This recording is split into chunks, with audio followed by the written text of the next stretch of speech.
kruip. Ons kruip. En ek hou nie hiervan nie, want ek wil nou by daai winkel kom.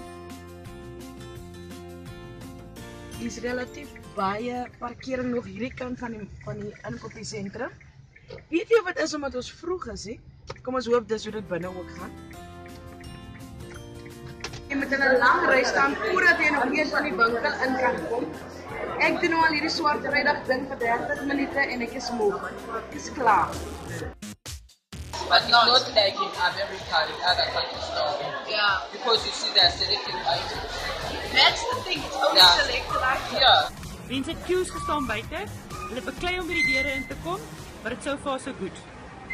Het jy 'n spesifieke plan, iets wat jy spesifiek gaan koop? Definitief Toys R Us, daarso sportgoedjies en by Game, die Cokes definitief. Ja, ek neem as jy casuals en kopies doen, is dit 'n goeie ding. Ja. Maar ons wil net ietsie kry om te eet of te drink, bietjie mal. Okay, dankie.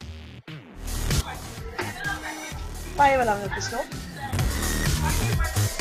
Ek het besluit om aan hierdie vloer te sit. Ons staan nog ongeveer 'n uur en 'n half in hierdie tou. En ek beweeg nie. So hier sit ek maar nou. Ek is nog altyd Jenna Lee Bilang vir Enies in Johannesburg, iewers in 'n woelige winkel.